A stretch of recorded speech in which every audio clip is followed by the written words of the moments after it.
après la valse des étudiants ce lundi contre la loi El Khomri.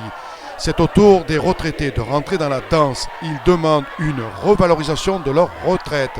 Rejoints par les salariés de Pôle emploi, demandent un véritable service public aux demandeurs à la recherche d'un emploi. Ils étaient plus de 1500 les retraités à braver les pavés de Bordeaux. Le slogan, les jeunes dans la galère, les vieux dans la misère. Le gouvernement Hollande devra-t-il faire marche arrière devant la pression de la rue pour le retrait de la loi El Khomri? Bon alors les retraités, vous êtes dans la rue, qu'est-ce qui se passe? Après les étudiants, c'est vous maintenant qui vous y mettez dans la danse? Qu'est-ce qui se passe tout simplement? Depuis le mois d'avril 2013, pas augmenté. Alors pour faire plaisir et pour dire on vous a augmenté, au mois d'octobre on nous a donné 0,1%. Ouais. C'est-à-dire c'est une augmentation d'environ 1,20€ à 2,20€ selon les pensions. Dans le mois? Alors, par mois. Alors pour moi c'est la honte. Ah oui, c'est clair. On peut à peine s'acheter un caramba avec ça. Voilà, même pas une sucette. Ah, c'est quoi? C'est chiant, ça. Voilà, bon, et c'est normal qu'on soit là, de toute façon. Hein. Ouais.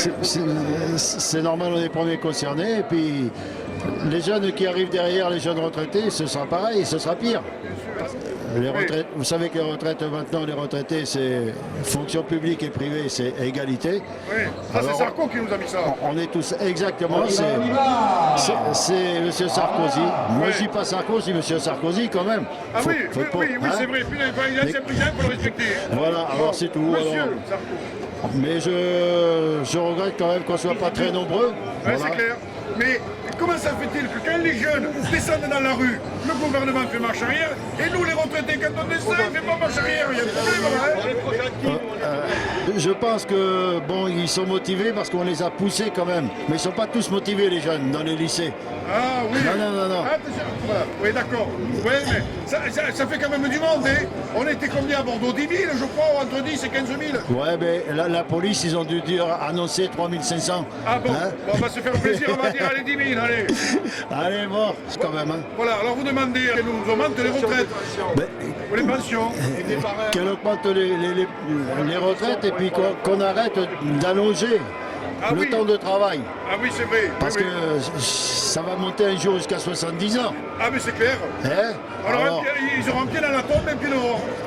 Les gens, ils seront dans la maison de retraite et ils iront embaucher. Ah mais oui, tout à fait. Et ils auront quartier libre, ils sortiront de la maison, comme en prison. Ils sortiront dans la maison de retraite. Les salariés de Pôle emploi ont rejoint les retraités, leur revendication, un meilleur service public pour les demandeurs d'emploi. Au micro, 2 salariés de Pôle emploi. Alors qu'est-ce qui se passe à Pôle emploi? On n'est pas content parce qu'on est fermé les après-midi et ça nous donne l'impression que le service qu'on donne aux usagers n'est pas à la hauteur, qu'il est très déshumanisé, qu'il est dématérialisé et on leur demande plus d'aller sur internet que de venir en agence. On n'arrive plus on a l'impression qu'on n'a plus la possibilité de donner un service vraiment à la hauteur pour l'accompagnement des demandeurs d'emploi. Donc votre combat, vous, c'est de servir... Nous, c'est pour le service aux usagers et pour aussi...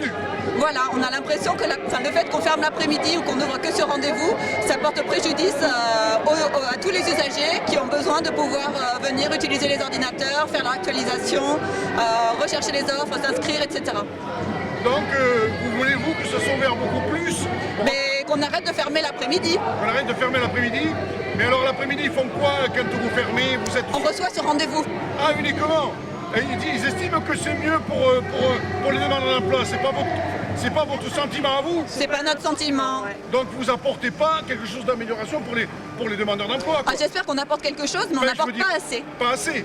Donc votre combat, c'est que vous soyez entendus, surtout par la ministre du Travail. Ben oui, par la ministre du Travail, et puis voilà, et puis que les chômeurs sachent qu'on est en solidarité avec eux et que nous, notre but, c'est qu'ils soient bien accompagnés, qu'ils soient aidés le mieux possible. Oui, depuis il y a eu un dialogue formidable avec les chômeurs, c'est qu'il y a moins de radiation, il y a plus de dialogue, ça c'est extraordinaire. Je veux dire, les salariés dialogue plus avec les chômeurs et évite de mettre des gens encore plus dans la précarité en les mettant, je dis radiation, et qui dit radiation dit pas indemnisation. Oui aussi, oui. C'est un combat. C'est vrai. Donc vous êtes solidaire avec aussi ces chômeurs-là que vous traitez quand vous êtes salarié. Oui, on fait de notre mieux. Voilà, et, dans des conditions difficiles. Oui. Merci à toutes les deux. Merci à vous. C'est gentil.